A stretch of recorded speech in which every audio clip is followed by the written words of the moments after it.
Hello and welcome to the Squeaky Bum Time Podcast with Mike and Laurent. It's Friday, December 21st.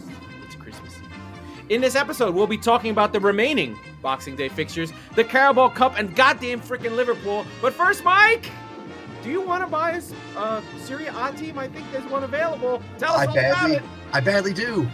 As you may know, as fans of the show, Salernitana is my team. They're my guys. They're my namesake.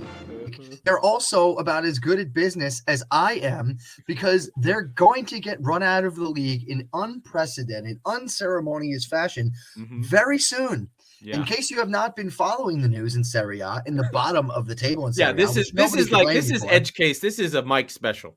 This is a this is our Christmas episode. We have a very Mike special here. So we have Salernitana 1919 is currently in last place in Serie A, but that's really not the story. Their owner so going through the lower levels of Italy, they were finally promoted to Serie A this year for the first time in 25-ish years. Their owner is also the owner of Napoli. Lazio. Lazio. They also wear blue, so yes, that's why. So Lazio's owner also owns Salernitana, who, by the way, has gone through numerous bankruptcies in their over 100-year history. Honestly, in like the last 30 years, a lot of ups and downs, both financially and on the pitch. For our friends from Salerno, Italy, it is Claudio Lotito. Thank you. So Lotito owns these two teams. Now that's, as you're saying, like that feels weird. A guy shouldn't be able to own two teams in the same league. You would be absolutely correct. That is not allowed. However, here we are on December 24th, 2021, and the league has run halfway through its schedule, and there is still a man who owns two teams in the league. So the game against Udinese was canceled, I believe, earlier this week, and they effectively were given an ultimatum. Sell the team to someone else in 10 days, or you will be kicked out of Serie A. Now, what does that mean? We don't really know, but they're at the halfway point, which means they're going to be playing everybody else once again in the back half of the season, and then it'll just basically all be forfeits, which will make sense. It's already the last place team. They won't miss them for a second. But this team is now officially for sale. So Laurent and I have been scheming and trying to think of ways that. By the way, Claudio Lotito has a really high quality Wikipedia page. Lotito was banned from football for 2.5 years in 2006 for the 2006 football scandal where they bought referees. Yep. He got banned again due to third-party ownership of two players, Mario Zarate and Julio Ricardo Cruz. That was shortened. He was also banned again for 7 months due to Lazio breaching COVID protocols. This is a guy who does not give a fuck about the goddamn laws. He sounds very, very Italian. He's not fucking. He knows that he can get around this and that it's bullshit, basically. Oh, definitely. But it's not going to stop me from. I think after the holidays, I'm going to put a GoFundMe together. I think it's we're going to buy this fucking team. We could probably buy it for like not. We will have. It's not expensive. No, like $20. No, here's my proposal is. We have to think of it all the way through, but we're going to set up the GoFundMe page at some point, and it'll be like a Green Bay Packers sort of thing. Like anyone who donates to the GoFundMe will be a part owner. I also think we should appeal now, Mike. I don't know how you feel, but Lazio historically in Rome is a fascist club. Like they literally will do salutes, and it's a fascist part of Rome that they are historically part of. So we should appeal to our woke friends to take power away from a fascist club. I really think that is important. That this Salernitana, as a team of the working people in Salerno, in Naples, like this is Terone, this is salt of the earth type shit. This is really, if you want to fly your woke left flag, buying Salernitana with us not only gives the people a team, it also takes a team away from a fascist. So it's a win-win. The thing is that the woke folks don't love us that much. So I feel like they do. They don't know it yet. They don't know. They haven't fell in love with football, which is the most working class for the people thing that there is. Yeah, but they don't actually mean any of the shit they're saying, which is why it doesn't make any sense. But I'm very gung ho about this. I am going to sell my new house. I'm going to put a bid in on the team. Yes, That's part's a lie. yes. But Well, anyway, no, I think we can do it. I think we can do it. I And think we here's can. the thing: we're gonna wait until they get relegated and then buy them next year for a quarter of the price. Perfect. Well, let's go through. We don't have many scores. This is like the first real time we didn't have games in the middle of the week, even though they were half canceled. But we're going to run through the great and powerful Carabao Cup. The 5-time champions in a row. City were out from West Ham, but we have 4 quarterfinals that were played. Arsenal at home versus the Emirates. Smash them. Beat Sunderland. Sunderland were actually quite good in this game, even though they got beat 5-0. Eddie Nketiah with the hat trick. 2 really good goals. I recommend watching his last two nice near post flicks. Good stuff. Sunderland were 2 classes out. Watch Sunderland until I die. Really fun game. Chelsea defeat Brentford at Brentford. Brentford were really good for the first 10 minutes, and then they really weren't for the rest of it. So let's talk about this one for a second, because Brentford, realistically, you're looking at Chelsea. It's basically all of the Lone Army rejects, right? They ran all of them out, plus Pulisic and Mount. That was it, right? They had Kepa in net. The smart money, he said foolishly, was on Brentford first half. Kepa made 3 really nice saves to keep Brentford off the board, and they went in 0-0 at halftime. Chelsea brought on players who don't suck, and they win 2-0. Yeah, who the hell is Sunsoop Bell? I never heard of that guy. No anyway, idea. So yeah, Chelsea get through. Tuchel complains a little bit later. Your Tottenham Hotspur, woohoo! And that means that the next game is even better. Your Tottenham Hotspur defeat West Ham 2-1 with a strong lineup. I think our friend Mr. Conte is like, you know what? Fuck this. I'm going after it. The only non-regulars in is really Doherty and Bergwijn, but he played a name brand group, I'd say. And the stadium was rocking, and the feeling is back in North London. Like, we can punch with the big boys again. And it's amazing what a difference it makes. And it makes you wonder if we had gotten Conte in the summer, but he has brought the belief amongst the players, and that has bled into the fans and into the stadium. We can it's go really into a fun it, time to be a Spurs supporter. Yeah, let's I think the key stat though, under Nuno, Spurs last in running per game. Under Conte, number first. But the game of the day is Liverpool 3, Leicester 3, with Liverpool the fucking see you next Tuesdays going through 5-4 on penalties. Leicester, we're going for this game. Going. They put the lineup that every Leicester aficionado and side piece fan wanted to see, and it was Daka, Maddison, and Vardy in the front 3 together. And you know what? It fucking worked. They scored 3 goals. Too early. They scored 3 goals. Now, to be fair, Liverpool had a back line of, I don't know who they are. Morton is in there. Kumetio, Bradley, Gomez, Simakis. Basically, Liverpool is playing their B squad because they're like, we're done with this thing. Come get us. Leicester. Yep. And Leicester did. They scored 2 goals from Jamie Vardy early. Oxlade-Chamberlain pulls one back. Then Maddison they're up 3-1, cruising. They have their best defense in. The weird thing is, though, they do have Ndidi in defense with Soyuncu. So there's something weird going on there. And we know that Leicester's defense is bad for sure. But they're hanging on there. They're playing for their win. They've got a 2-goal cushion. Jota gets one back on 68. Okay. But then the ghost of Anfield turns on. Yep. And Anfield just drags Liverpool over the line. And this is totally normal stuff. I think Leicester was playing well. They had this game in control. They're looking like they're going to put out Liverpool. They're up 3-2 in the 95th minute. The ghost of Anfield comes through. Meeny, miny, mina, mudo. Yeah. Ties the game at 3 in the 95th minute. Yeah. Just stealing Leicester hearts. And then it goes, they go straight to penalties, which I like. Like, I prefer that. Fuck around. Let's go do this. Especially with the fixture list. Forget the virus stuff for a second, but just in a condensed fixture list, this competition should never have extra time. I love that. Yeah, it was nice. And then in the shootout, it's Milner goes first, Tielemans matches, Firmino, Maddison, Oxlade-Chamberlain, Albrighton. Then poor Luke Thomas misses But then Minamino misses, and then the 9.5, Kelechi and Iheanacho has it going. Jota puts him ahead. The veteran, Ryan Bertrand, misses. Callagher, who's the backup goalie that I think a lot of Liverpool fans like, he seemed at fault for a few of the goals. They were, not at fault. He seemed like a championship goalkeeper. Like, shots went under his hand. Some of the goals that Vardy got were pretty good. Madison's goal is world class. He just has that in him now and again. Daka set up Vardy, so while Daka didn't score a goal himself, he was part of the group. And if I'm Leicester, I take from this game, we can play that 3.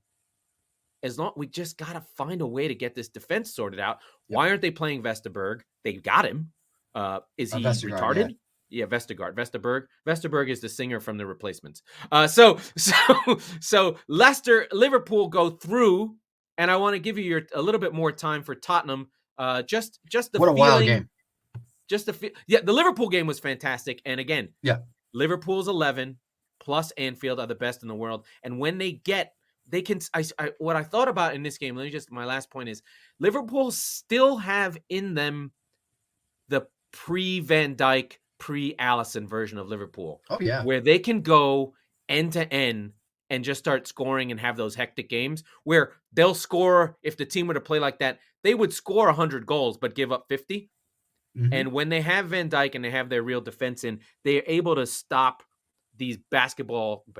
I shouldn't use the English use basketball as like a when games are up and down. It's like hockey. It's back and forth. It's right? more hockey style, right? Yeah. Liverpool can still play that way, right? They can still play up and down. What suffers for them when they don't have their best players is they give up goals.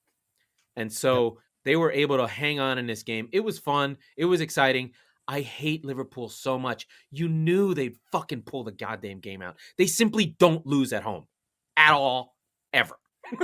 Except for that one time they lost like 5 in a row, which was glorious. Well, but that was just bizarro. There were no fans, right? Anfield wasn't Anfield. There was no fans and no Van Dijk, right? So there you go. Right. But yeah. Now talk about this Tottenham win. Yeah, and then a little bit about what's happening with London. It was a lot of fun. I did not get to see the second half of the game, but I watched intently. I watched the first half, and I caught the highlights for the second half later. But all the fun stuff did happen before halftime. It was back and forth. Hugo Lloris made like 4 or 5. We're not really good, world-class, holy shit kind of saves. There is, as a function of the crest that he wears on his shirt, there is so little respect given to him, despite the fact that he captained a World Cup winning side. He is phenomenal. And all that to say, he is phenomenal often as a function of his defense being quite literally the opposite. So I have to wax poetic about my man Hugo for a second. He was unbelievable. But yeah, I mean the two he had stopped 2 from some Souček, right? There was a looper and another one. Yes, that's correct. Early. The goals they came fast in this game. It was interesting how I think I forget who got the opener, but after that, that's right. Bergwijn was great in this game because he had a goal and an assist, and he was sort of, you could tell that in the same way that Dele had really had that resurgence in the Liverpool match a few days ago. It's almost as if Conte has looked at him and taken the theoretical shackles off and said, "Hey, you're a talented attacking footballer. Fuck everything else. Go be that guy, and then we'll start talking about everything else. Go be a threat." And it was evident in his, not so much in the results. I mean, it was, but it was more evident in he was taking guys on one-on-one. And then the first goal, he takes a man on. It was awesome. Yeah. And he just goes, "See you later, dude." Yeah, it was really good. And I think it was Dawson, or I can't remember exactly who it was. But yeah, just blows past him, ends up scoring the first goal. Bowen, your man Bowen. One of my sons from the championship. Yes. So I have to break down this play a little bit because he's so good. I love Bowen. I am a huge Eric Dyer supporter and fan and sympathizer, and everybody else has been talking about how he's been playing well this year, especially in the context of the last few years. He has had a few really good weeks. However, I think I made the joke on Twitter where he effectively he's always extremes. He's never in the middle. Okay. And in this match, we're up 1-0, 3 minutes after the goal, playing it out from the back. Dyer tries to play a ball into the middle of the field. Like, yes. like right by the center circle. It's and not only is it a fuck up, if you look at it from actually his point of view, there's 3 West Ham players between him and I believe was Kane probably was the target. And there's just no way there. So he gives the ball away in a dangerous Is it position. Rice or Souček who gets it? Or I'm not sure, but yeah. So he gets they turn the ball over in a dangerous position, and then they get the ball to Bowen, who turns Eric Dyer completely inside out, and then he scores an easy goal with it. Hugo has no chance on. Oh, it's and Vlasic. Then, that's why I didn't know who it was. Vlasic. There you go. The pickle. Literally 3 minutes later, Bergwijn again going after one-on-one battles, goes all the way to the touchline, puts it back into a dangerous area, and Lucas Moura is there, and he puts it ahead 2-1. It really was a back-and-forth affair first half. They did seem to settle things down in the second from what I could see. But I think in the second half, it's all Benrahma comes on and really starts shooting. It sounded like Moyes said, go win us this fucking game, please. Right. And he takes a lot of shots and doesn't really do anything, but he's the thing is, like I had alluded to, the belief is back, and you've gotten performances, like I said, out of guys like Bergwijn and like Dele. It's really, frankly, only a matter of time until Kane has one of those like 4-goal games against like Leicester or what you really want from Kane is a goal a game for 2 months. You don't even want, but But what you're gonna get, he's gonna bully the shit out of like Norwich or something. And what I'm saying is, the confidence and the belief is back amongst the boys, and it's back amongst the stadium. And that place was howling again. Yeah. So that's the second straight day. But let's go into the semifinals though. We got the draw already. It's Arsenal Liverpool over 2 legs. I'm not confident it's gonna stay over 2 legs. We'll see what happens there. That's a huge piece here. And it's interesting because that gives obviously a significant advantage to the home teams, the home teams in the first leg, I should say. But I don't know. I'm optimistic that these charts that we're seeing are getting hysterical, and then they're all going to peter out in the next week or so, but we'll see. Yeah, I'm actually, so on a side note, I'm super confident. This is the best version of COVID that could happen. Super contagious, super mild. Everyone gets it. It's over. This is the good thing about variations. They can variate themselves into something bad. Yes, exactly. So that was always the fear. And I think that, obviously we're seeing that may or may not be the case. So obviously, now, if they would just stop testing people and let them play. But I'm going to tell you right now, especially given that, the whining and crying coming out of the Jurgen Klopp camp and the lineup that they put up against Leicester, I'm taking Arsenal in this 2 legs. Yeah, I don't know. I don't like the idea of Liverpool at home in the second leg on the 13th. That's fair. Because they will go if they're down 2 goals, they will go and smash Arsenal in a full Anfield attack. Like nothing is like Liverpool has been down 4 goals to Barcelona at home. Okay. You know what I mean? So January 13th, though, again, this comes in that 30-ish day period where you have AFCON. So are they really going to do that when they've got the FA Cup and the Premier League games coming thick and fast still? Because by the way, however, they now have no game on Boxing Day, so they're going to have to find a place for that game. So there's a lot of games for them to play, and there's not a lot of bodies to play them. If you're Liverpool, I like Arsenal. By the way, I like Arsenal on balance anyway. No, now, I don't. Not against the full Liverpool 11. Against the Liverpool Cup side, I like Arsenal. Yeah, I don't think they're ready. I don't think that they have it in them if they're going to play Saka and Smith Rowe and Nketiah. They're not. We have seen Arsenal basically cannot beat any big boys. Right, but again, these are going to be big boys in name only, I think. That's why I like Arsenal. But I mean, my other piece is, are they maturing? Are they getting better? They went down. Like they didn't. It's funny, in that Arsenal-Sunderland game, yes, it's Sunderland, but Sunderland punched them, and they didn't fold. They kind of, historically, they get tense, or they'll score a couple goals and sit back. But what was nice about the Arsenal-Sunderland game is they kept going. They kept playing. And they're starting, and that commentary that I have about, like, they're the youngest team. Like, they should be getting better and tougher as they go.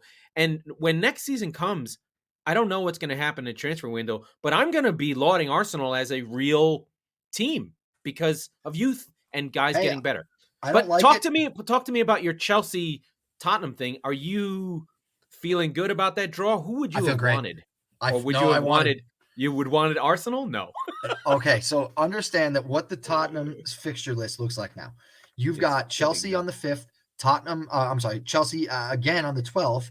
You play them one more time in January, I believe on like the 18th. Yes. I'm looking that up now. In between, you have a home North London derby.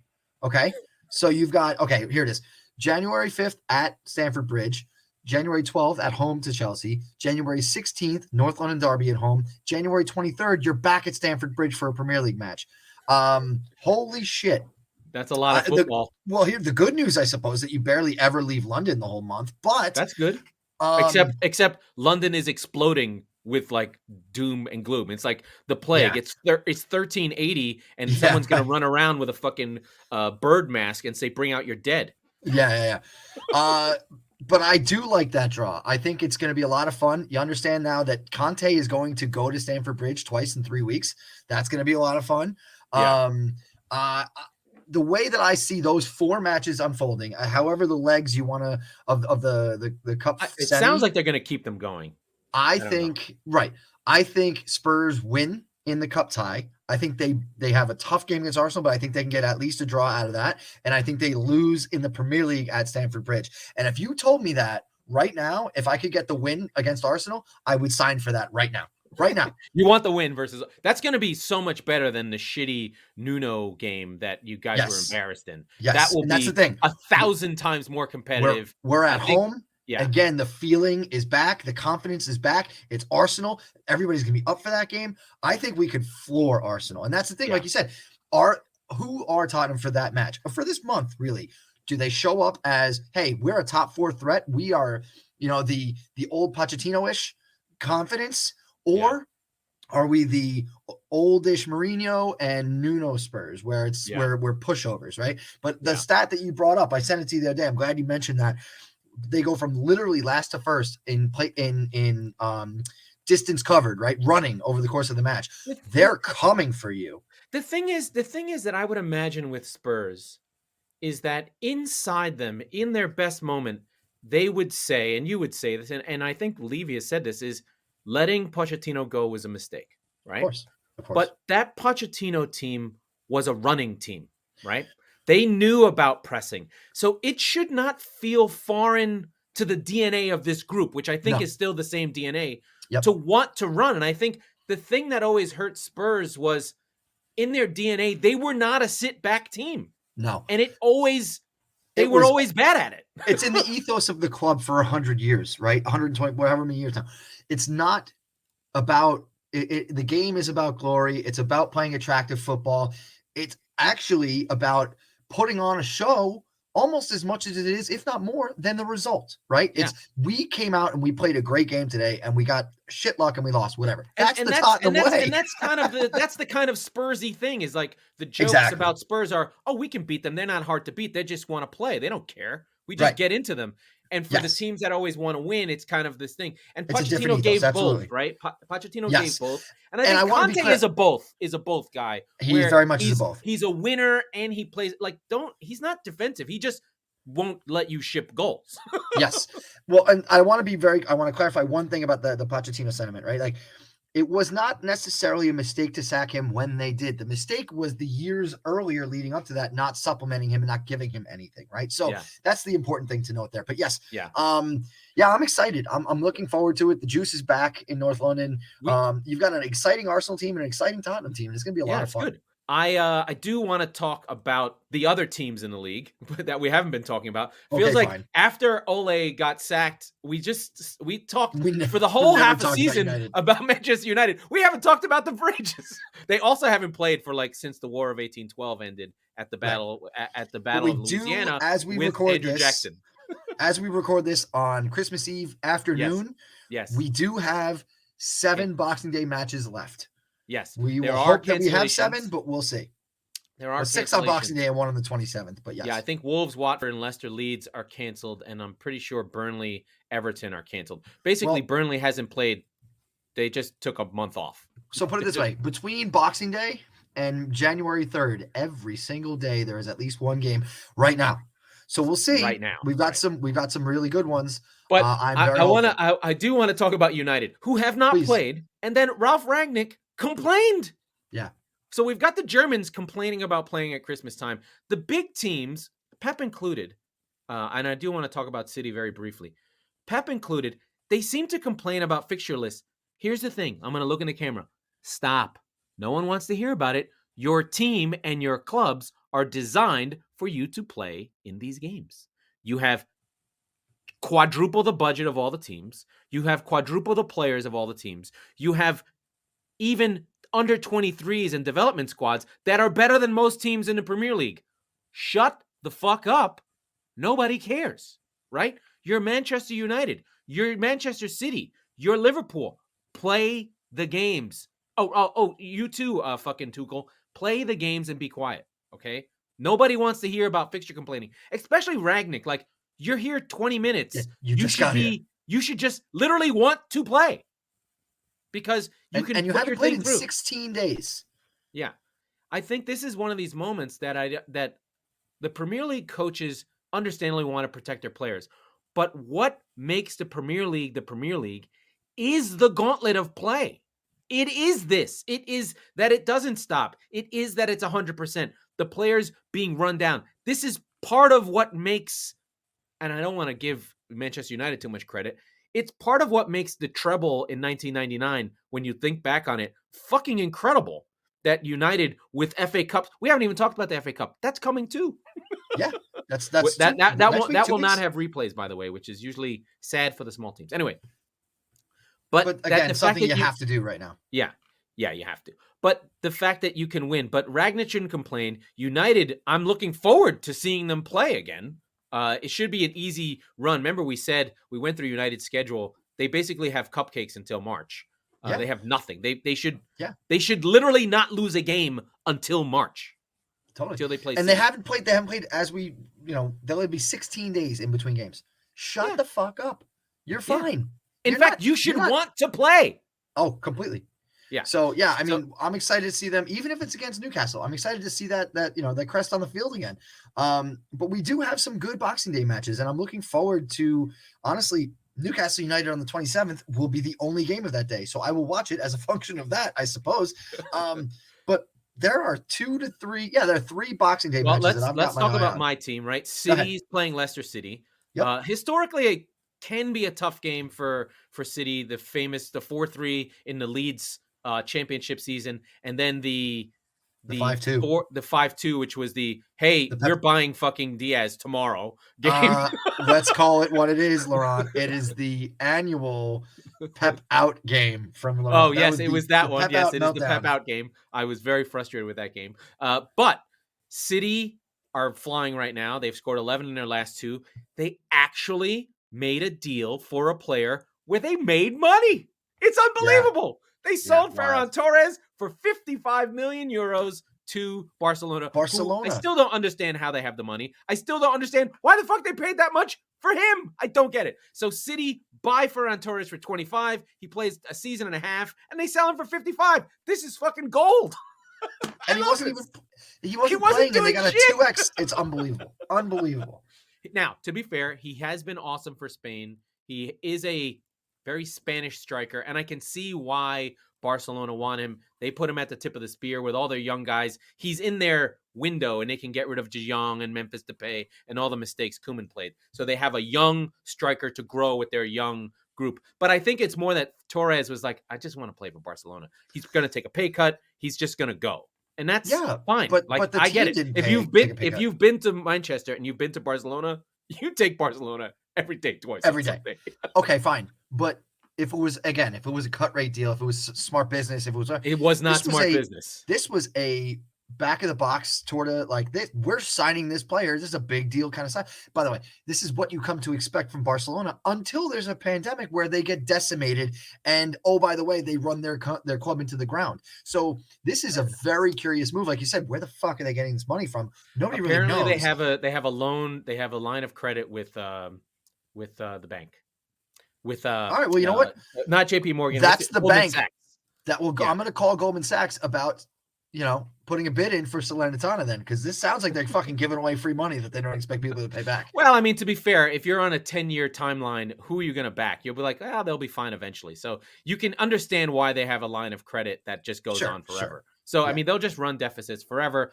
But anytime you hear them talking about Haaland, get the fuck out of here. They're not buying Haaland. They It's can't not touch happening. Haaland. Anyway, so City playing well, playing great. They play Leicester. I do think the one side note is the cancellation for Leeds against Liverpool at Anfield is a breather because they could have gotten blown the fuck away. Like, this could have been an 8. You know what I mean? That could have been Bielsa's last game.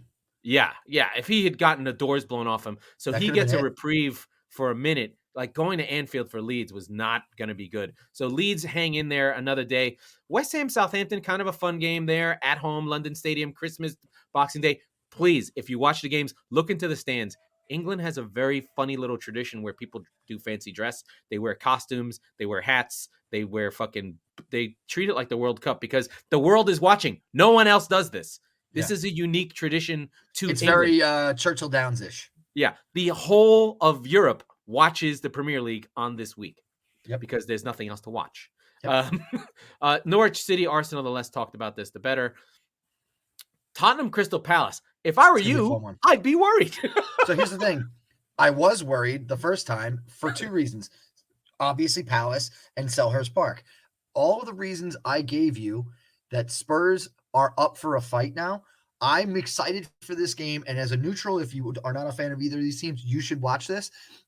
It is going to be attacking football on both sides. It's going to be really fun to watch. I think Spurs end up pulling away. They get scored on, but I think they end up winning relatively comfortably 3-1. Yeah. So what I think is the key thing is, like, with Palace, they could have outfought. They could have out-desired or out-mentalityed Tottenham under Mourinho and Nuno. They did not outwork. Right, they did already. They will not outwork Conte's team. No. It's not going to happen. And let's be clear. As much as you love Conor Gallagher, there at Tottenham's best, there is a class difference between Tottenham and Palace. Yes. And that's what there's I think only one player. There's 2 players on Palace that would play for Spurs. Right? Maybe. Yeah. Now, Gallagher, I don't know that Zaha would. No, not anymore. No.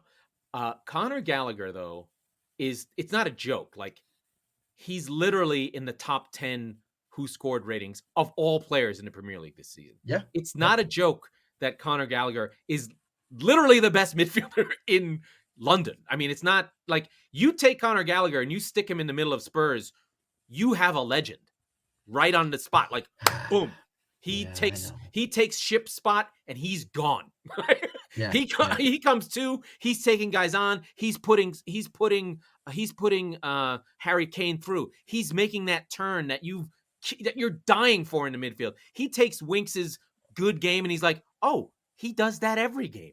Yeah. Do you know what I mean? It's as if he's transformational for Spurs. He's everything that Ndombele is and it's can supposed to be. Yeah, but he is. But as I've said many times on the show, around the 55th minute, it's like they ring a bell, like, "Hey man, dinner's ready. You can stop playing now." And he just stops. Conor Gallagher has a motor that doesn't stop, and that for me is really like, I'm not going to sit here and say Conor Gallagher is as talented as Tanguy Ndombele. He's not. He's not. But he is. He's crafty. He's got a great mind for the game, and he's got enough talent. And he's like exactly that motor. So what he is I hate Conor Gallagher. No, I don't hate him. He takes Tanguy Ndombele and puts 1,000% Englishness into his game. Exactly. Because he is English, and he's big. He's actually 6 foot tall, which is impressive. Aston Villa, Chelsea. This is a trap game. Chelsea are in trouble. They're not fucking going to Villa Park and getting an easy game. I think Villa. Steven Gerrard's going to have them ready. They're coming after this Chelsea team. Yep. I really like Villa to get a result in this game. Like, there's no reason not to. I do too. Yeah. I mean, and again, it's a question of who is there for Chelsea. They have a number of positive tests. They have some fatigue. They've been rotating, right? So, and that's part of the reason, like I was saying, they played that Lone Army reject lineup against Brentford on the EFL Cup. You don't know who's going to show up tonight. Villa seems to be relatively unscathed. How does Chelsea not bring Gallagher back? I don't understand it. Well, I don't know what the terms of the. It's supposed to be a year, but you can break those. It's You your can you player. can break it. Yeah.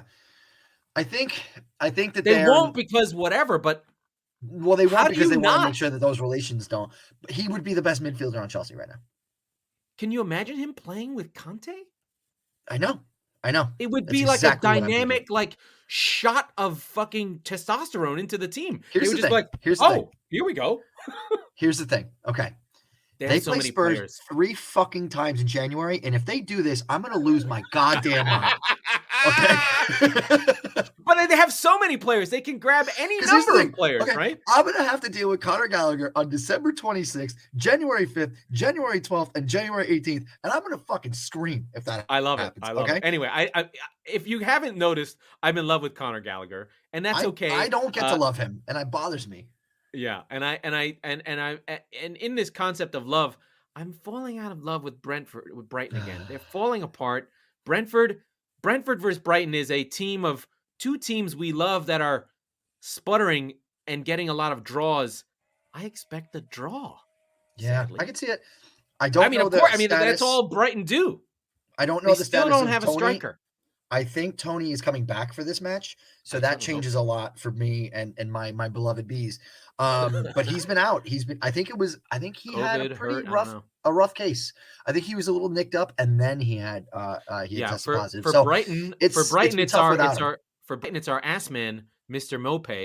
Yes. He's been out, and weirdly, despite the fact that he can't finish anything, I mean, he finishes some things, and he uses wipes for that, but he can't finish goals, and he needs to be in that team because they simply don't have enough. I'm still on the hunt for strikers for this team. Now I want Ede Nketiah to go to Brighton. Anything that's not nothing. Can you please get a fucking striker that's not Danny Welbeck and get some creative players that are not Adam Lallana? You cannot rely on over 30 former Big Six players who are injury riddled. You need actual players. As much as people like their they're going to lose their director of football who may go to Newcastle. So there's a little bit of people recognizing the Brighton story and going, hey, they're doing something that I'd like to see. And you can see Potter going, it's that infrastructure. And then all of a sudden Brighton will just be another team and they'll get relegated. Yeah, they'll get relegated. Absolutely. I mean, they do have the Tony Bloom, the owner, like Brentford. This is a battle of gamblers. This is the game I was looking forward to for a while. Yes. And we'll see if the talent. It should be a good game. It should be super. But look, just because the owner is at it and understands, even in the context of Brentford, you still need the guys to play. Yeah. If you lose your director of football and your manager, that's a lot of philosophy to bring in. Forget the players for a second, because the philosophy is what's driving these players and making them the best versions of what they can be. Right. Yeah. It's it's vertically integrated. It's coming from the owner to the guy, to the coach, to the players. And if you start moving those parts, it's fragile. I have a good example of that when Jose Mourinho and Nuno Espirito Santo ran Spurs. We talked about how they're thematically and always historically these get after it and go play attractive football teams, and then suddenly for 2 years they fucking weren't. It doesn't mean the fans and the ownership didn't expect this, or I don't know what actually ownership fucking expected, to be quite honest.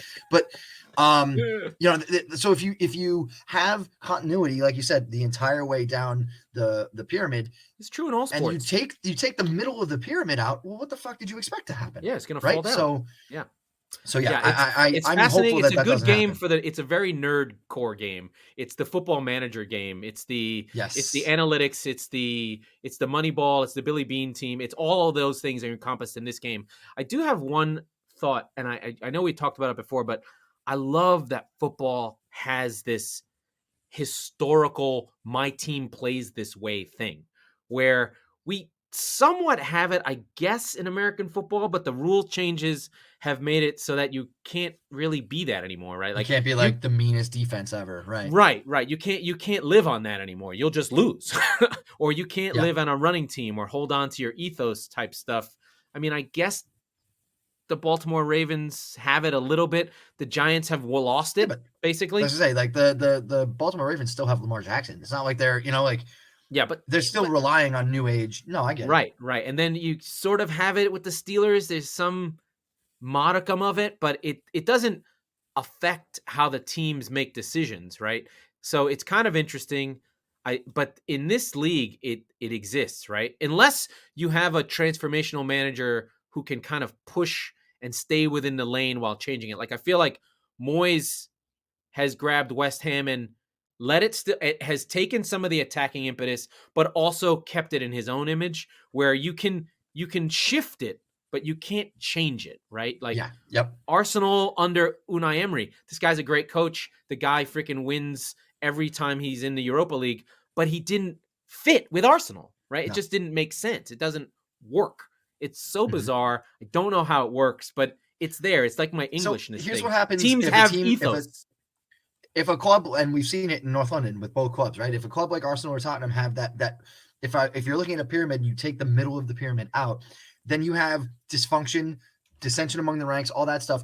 And what happens is you fall to mid-table. You finish 7th, 8th, right? Mm-hmm. And that's what we've seen with both North London clubs in recent years. What happens if you do it at Brentford, though? At Brighton. At Brighton, you don't have the skill and quality to have a quote-unquote disappointing season and finish in the top half. No, you lose $50 million. Go from 12th to 17 to out. Yes, and then the slope is extremely slippery, and I mean, hell, you could be Sunderland at that point. You know, it can happen. It becomes bad quickly because I mean, if you look at and this is why I always have a soft spot for Norwich, because they have the ability to go again when they go down, but a lot of teams don't. And the thing is that it's twofold. It's that they are coming off of the discouragement of the relegation, but they're also going into a piranha pit of hungry teams at the championship, the top of the championship level, who are saying, no, that's my spot now, right? That's not your spot to take it back and go back up next year. You're fighting me for that spot now. So I mean, the championship is a fucking viper pit, and you can just ask the teams that they were 10 points clear.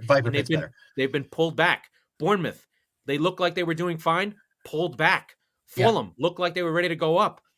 A new son, Brereton Diaz at Blackburn, one of the Premier League winning clubs. They're pulling it back. Brereton Diaz, incredible story. I'm going to give you. We're going to go to the championship. Let's do it. Brereton Diaz is a guy called Brereton. He's a winger. He's fine. He finds out that he has just a smidge of Chilean blood and plays for the Chilean national team.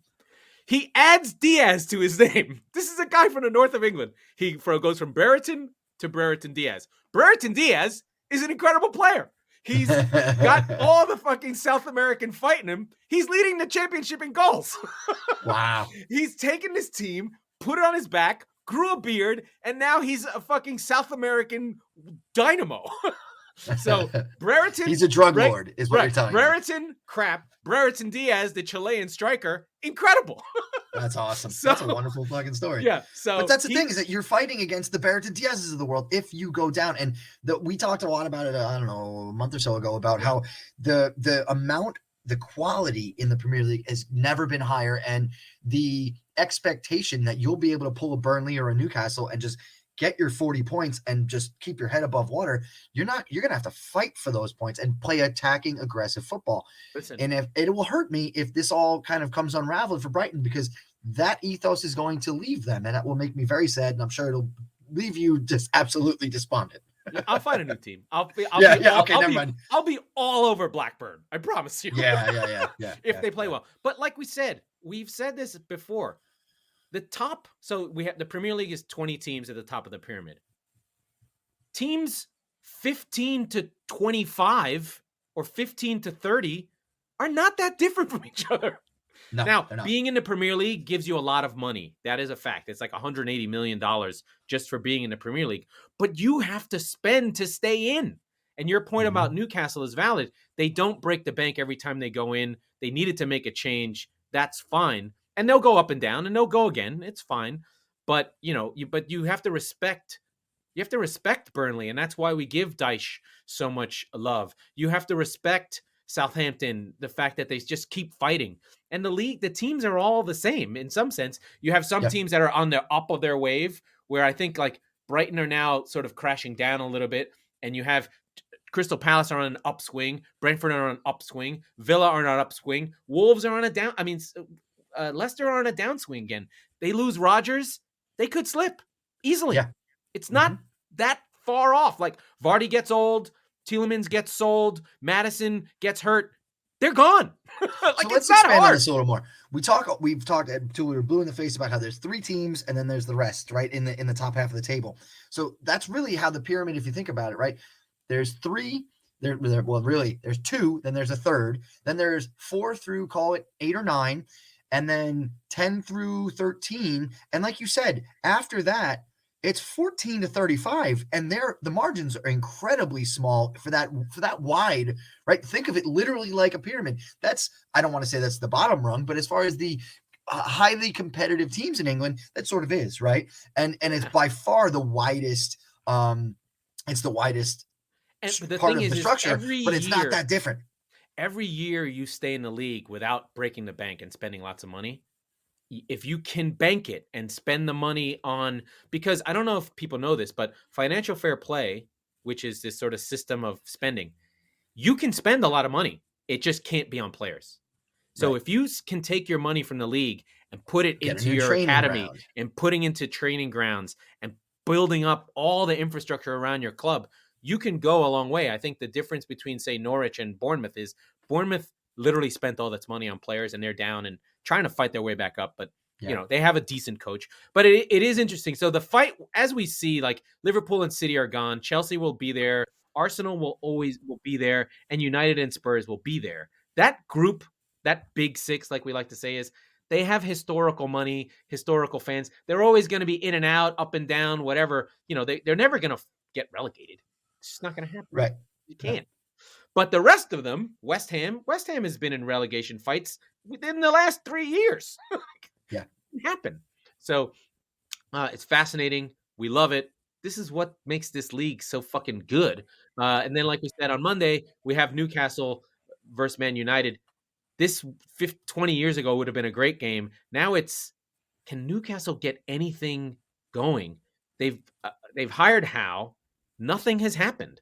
They're still shit. They play a little bit different, but against City, they just make stupid mistakes. And hey, look, we've talked about this too. Of the relegation sides, they have the most games played right now. Now, does that mean a whole heck of a lot at that stage of the table? No, because it's not like you can look at Spurs with 3 games in hand and go, well, that's at least probably 4 to 5 points. Well, Burnley will get a point. Will get a point per game, I think, out of their 3. Maybe. They're not at a point per game now, so I wouldn't give them that much. But nonetheless, they're at 0.7 per game. They're close. I know, but one win would put them at a point per game. Yes, that's fair. But no, Newcastle with 18 games played already, call it 19 after the United match, which we don't expect them to get a result in. Now you're literally halfway through the season. You're looking at 2 to 3 games more played than Burnley. By the way, your goal difference is almost as bad as Norwich. They are the worst expected goal difference, blah, blah, blah, per game. They are the worst team in the league. I'm just looking at the flat table now. Yeah. Minus this 23 is per 90. On 10 points. No, I know. Minus 23 goal difference on 10 points through 18 games. If you lose again against United, which we all expect them to, that's at least minus 24. Now 10 points through 19 games. Would you rather be Norwich or Newcastle? I'd rather be Norwich. I'd rather be Norwich too. Unless they come in hot. Unless they come in hot in January, which Norwich does not have the opportunity. You can't really disrupt the team. I think, the talk has always been, Burnley is going to sell Tarkowski. If Burnley sell Tarkowski, they're going to go down. They're not selling Tarkowski. Oh, they're going down. Yeah. No. What I'm saying is, from Newcastle's point of view, why the hell not? You've got these new owners flush with cash. You need to do something, right? What I would do if I were Newcastle and I own them, I would do what City did, which is buy the best players of the teams near you. So you buy Rafinha from Leeds and fuck them. You buy Dennis from Watford and fuck them. You buy Tarkowski from Burnley. Burnley's not rich enough to be like, we're going to give you 40 million. You're basically buying the points off the other teams. You say, is Tarkowski worth 40 million pounds? No, but to Burnley, they have to sell him. Yeah. Right. Yeah. And you just take him. You go to Norwich and you say, you're going down. We're buying Pookie. Although I don't think he's better than Wilson, honestly. But no, he's not. No, that's not their problem. But right. But the point is that if they don't get better fast, then I would rather, ignoring the transfer window for a second and assuming they lose to United, I'd still rather be in Norwich's seat than Newcastle, because you're talking about 2 extra games. Yeah. Oh no, just yeah. I hear you. It's fascinating. I love this whole up down. I mean, this is the And by the way, greatness. Norwich and Newcastle are more than likely both going down, right? So Yes. so But again, it's it's a two moot wins. point. 2 wins takes you out of this thing. Of course. If you Of can course, get you them just got to back to find back. them somewhere. And ironically, Norwich, very much like Serie A, because Salernitana has 2 wins and they're in last place. Norwich has more wins than Newcastle. They have as many as Newcastle and Burnley It's the combined. 7 And yet, draws that it's Newcastle the has. 7 draws, right? Exactly. So Yeah, that'll make them feel good. yeah. Well, yeah. then on the other side of it, you've got Watford, who's doing what we do, which is like they've got 4 wins. They give 0 fucks. Yep. 1 draw. They don't care. Yep. We'll lose games. I don't care. They have Dennis. They're going to try and win games. I Yes. think we've exhausted our program here. We have. It's been But before we awesome. go, it is Christmas Eve. I hope that you and your family and Lisa and Aveline have an amazing Christmas and a lot of fun. And to all of our friends and fans and listeners, we love you all so much. Dave and Chris from the CHOP Sports Network, you guys fucking rock. We love you. We hope everybody has a happy, safe, and healthy Christmas. FanHub, respect to Russ And the FanHub, boys at yes. How FanHub. dare I? Yes, FanHub as well. We love you guys as well. We hope everybody enjoys, hopefully, at least 7 games on Boxing Day and many, many more. We'll be back with you guys one more time before the new year, but just wanted to get that and in. We'll say it English Christmas style. Happy Christmas, which is odd. There you go. And then Father Christmas, which is odd. But in England they don't have happy holidays. It's all Christmas all the time. So Merry Christmas to them. This is an English podcast, and we say Merry Christmas. Damn it. And I have my Gumby screen behind me, so eventually I'll wrap myself up and say Merry Christmas, damn it. But we do respect all the clubs down the pyramid, all the fans. If you want us to talk about your team, we'll go fucking find out about them. Stockport United, Harrisford, Kidderminster. I don't care. Aberdeen. I love the whole Aberdeen. I'll fucking go find out about the whole fucking pyramid if you want. If you want to shout out, want to talk about your team, we'll talk about them because I love the game top to bottom, especially the English league, which makes me the most happy. As I watched Serie A the other day, and I was just, I watched La Liga, and I was like, are you fucking kidding me with this? I watch Athletic versus Real Madrid. They literally just stand around. They don't do shit. It's like, oh, let me do my dance with you. And I was like, get stuck in, you fucking Spanish ponces. Let's go. Anyway. With that, that's our last one before Christmas. Yeah. That was the Squeaky Bum Time Podcast with Mike Salerno and Laurent Cortez. We are the football wing of the CHOP Sports Network. Respect to Chris. We record on Tuesdays and Fridays, and we're actually on a Friday, so be sure to subscribe to get your podcasts so you never miss an episode. And this was a relatively clean one. We weren't offensive. A little Mopay stuff, but that's No, not too bad.